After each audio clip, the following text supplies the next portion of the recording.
Então, agora com vocês, Carlos Felipe. Obrigado, Vivian. Boa noite a todos. Uma das perguntas que me fazem com mais frequência é como é que o poeta e o crítico convivem no seu espírito? Qual é o tipo de convivência de um e outro? Dependendo do momento em que a pergunta é feita, eu respondo sem dificuldade, com 2, 3 frases, né? Mas em outros momentos eu não sei responder direito e chego a desconfiar que convivem coisa alguma, eles vivem brigando, vivem se estapeando. O que é mais intrigante para mim mesmo é que não é de hoje, né? Eu comecei a me dedicar tanto à poesia quanto à crítica praticamente ao mesmo tempo. Aos 18 anos de idade, não é idade para se publicar livro, no princípio, mas eu já tinha um livro de poesia publicado. Foi meu livro de estreia, em 1960.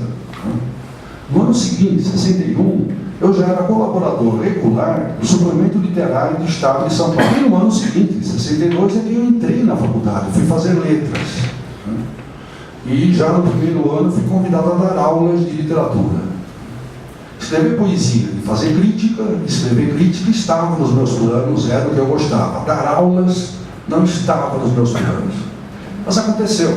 Eu acabei gostando de dar aulas, é que eu achei que devia parar de dar aulas, né?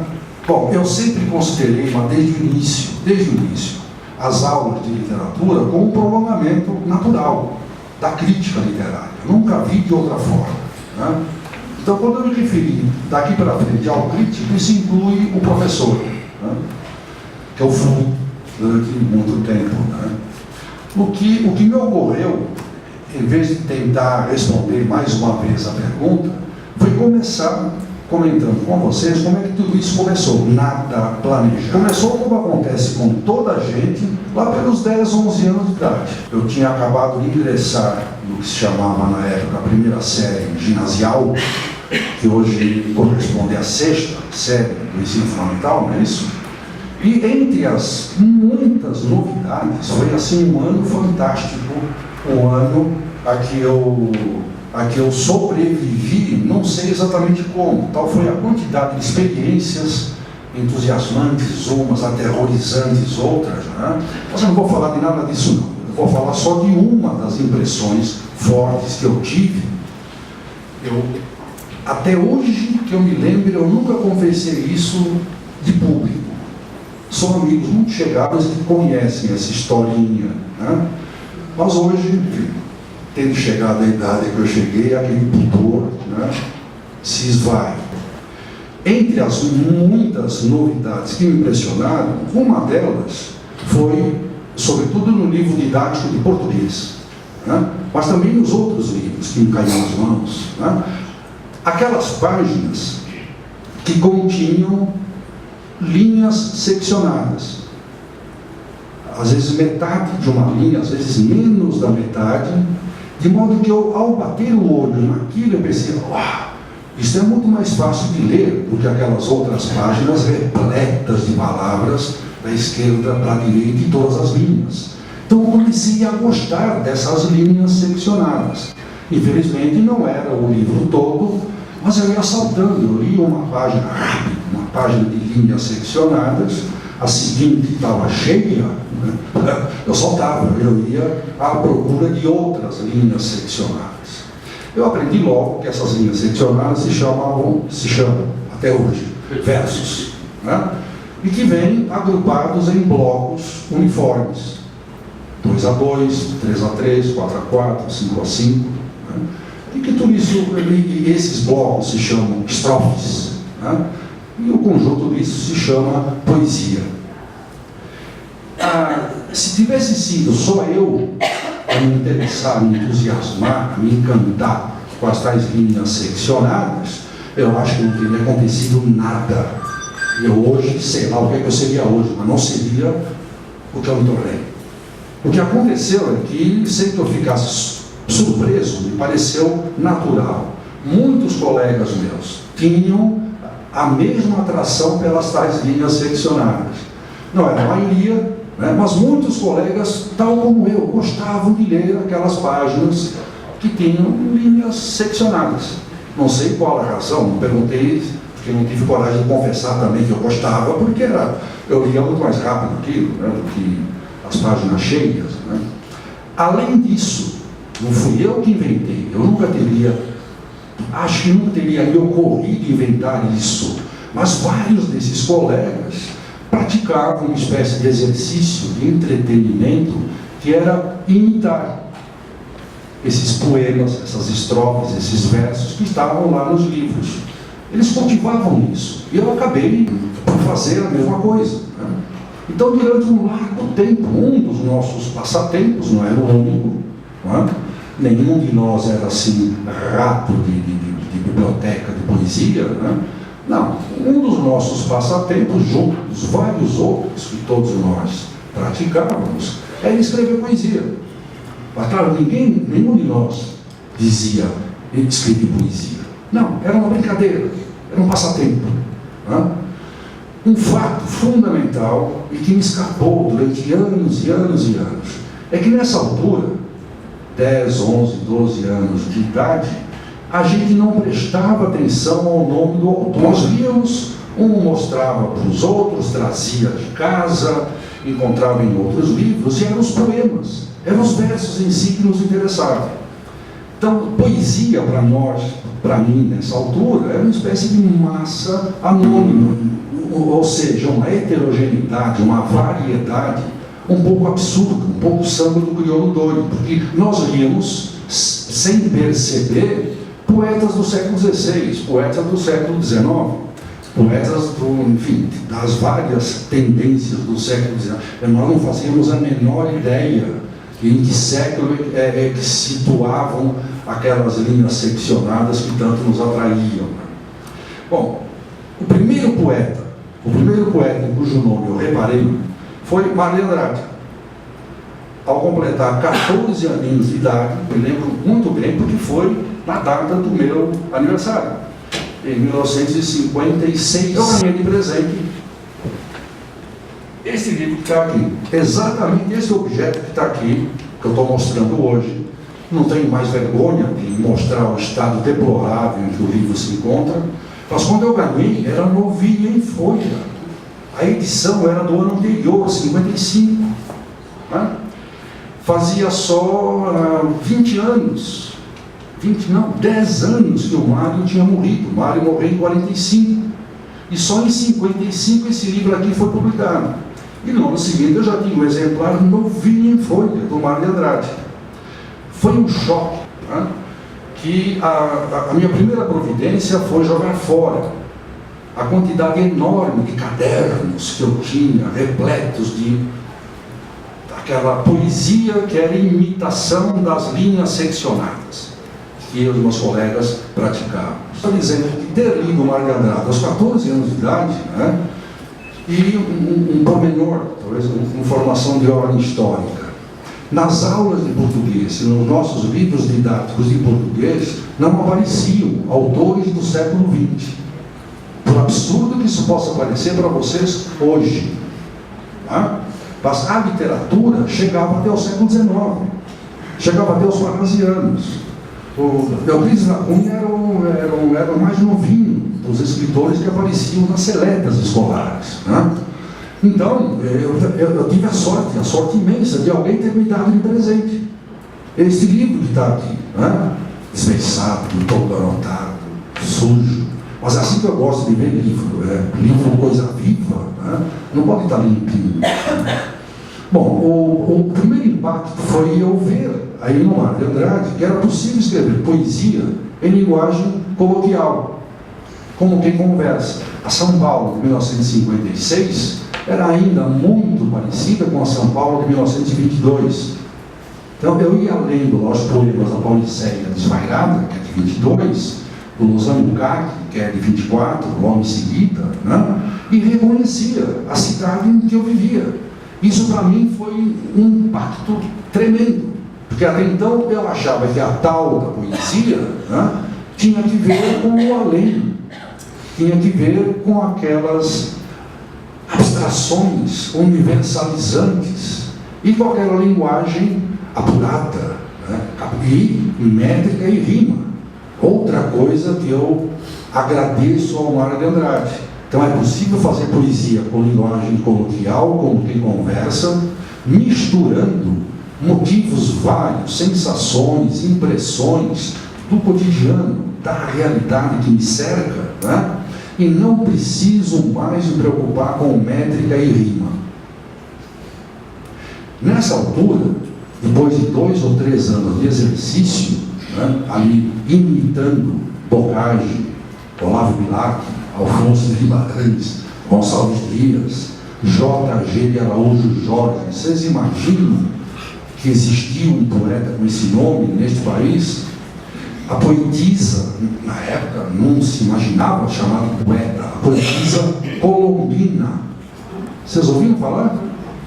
Colombina, enfim, para mim era tudo igual, eram tudo poemas.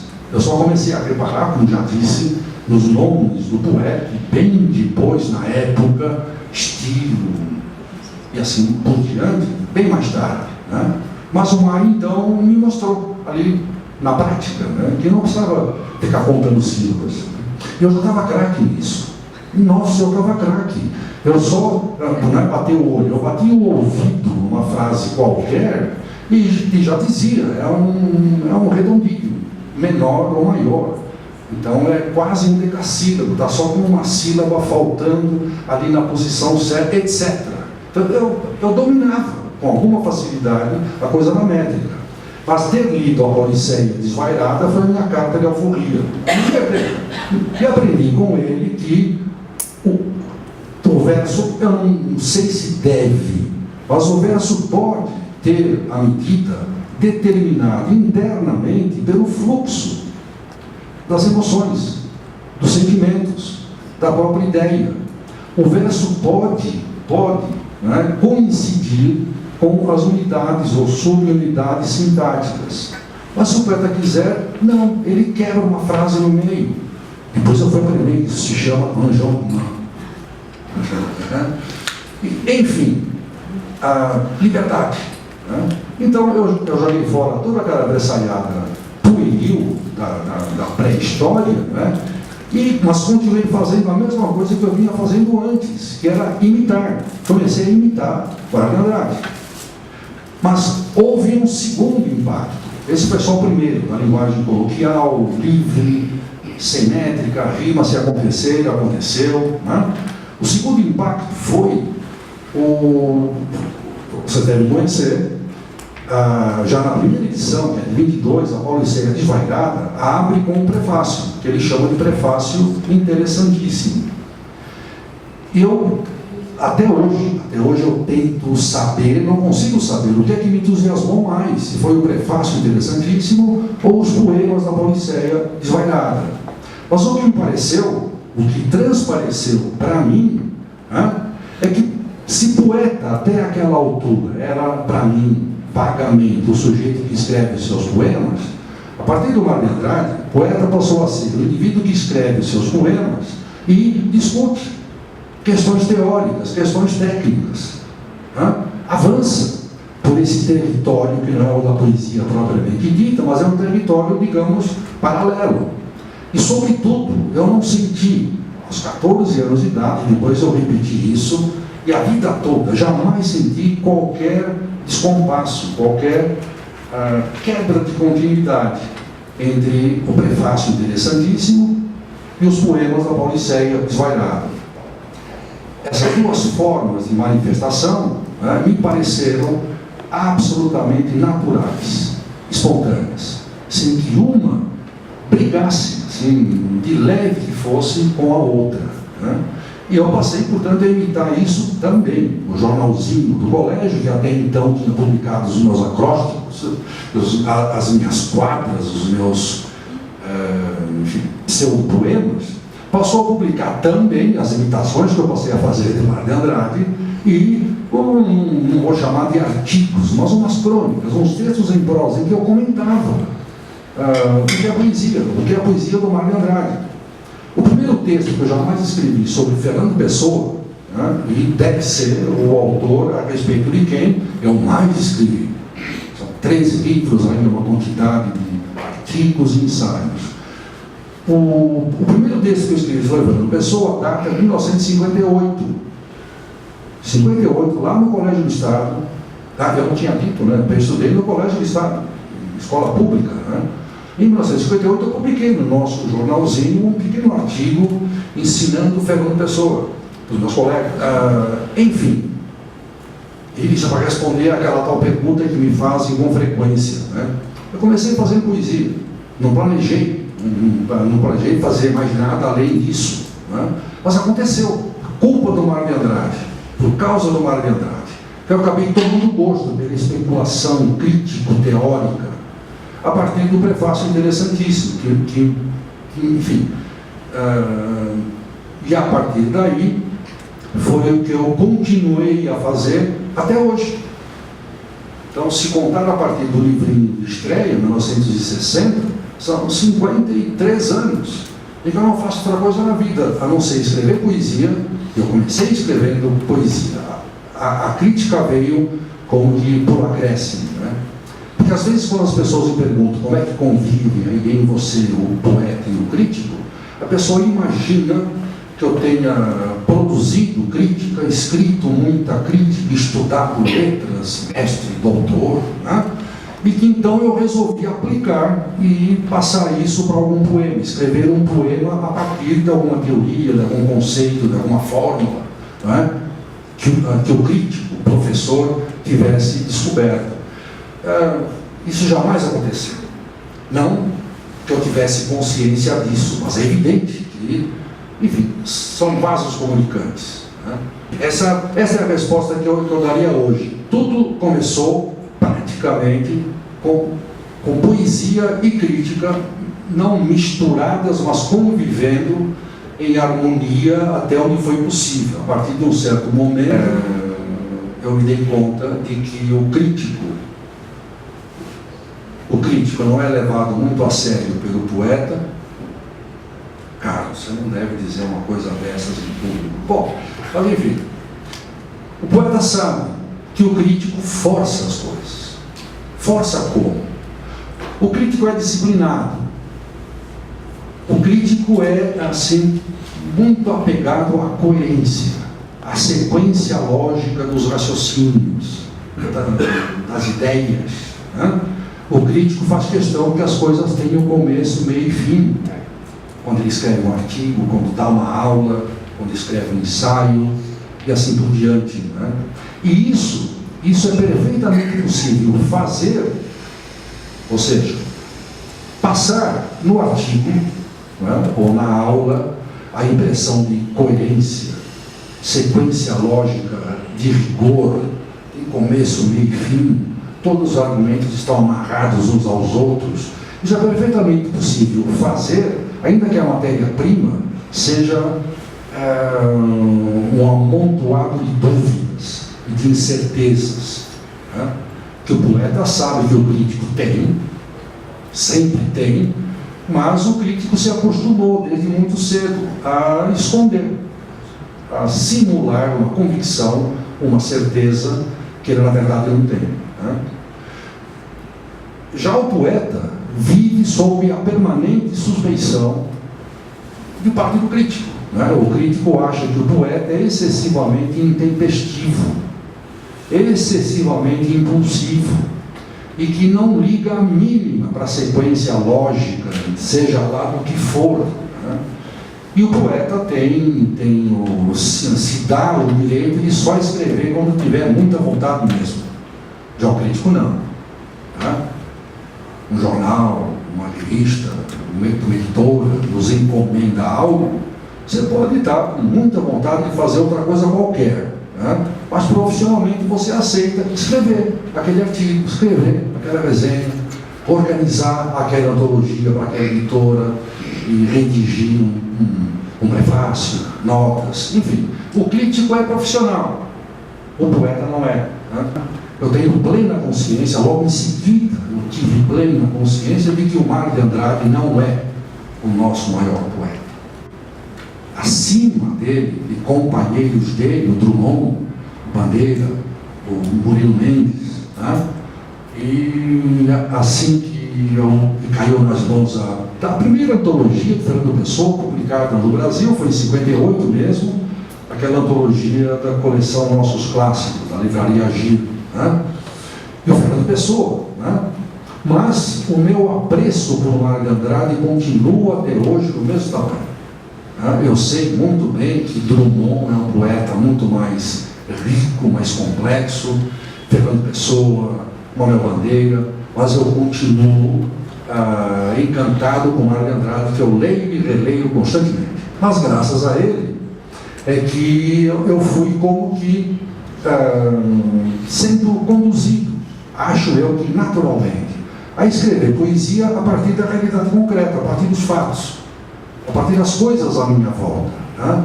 E sempre sentindo, sempre achando que se eu me limitasse a retratar, a reproduzir, descrever, meio que fotograficamente, né, o que eu visse, o que atingisse o meu raio de visão, né, não seria poesia. Então eu senti sempre a necessidade de introduzir, né, naquela coisa que parte de um dado muito concreto, às vezes muito prosaico, muito banal, algo que transfigurasse, mas sem jamais deixar de ter contato com a realidade, muitas vezes até prosaica, de que proveio. Né?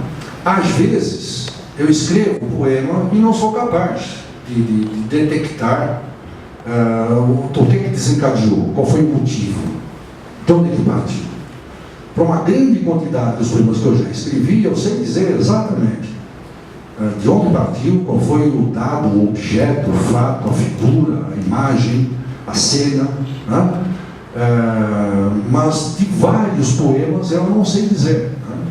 Mas eu não sei também se esses poemas brotaram sei lá de onde.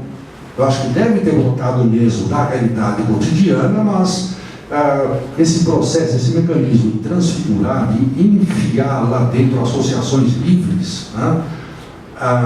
Talvez tenha acabado por eliminar da minha própria lembrança o fato de onde partiu, né?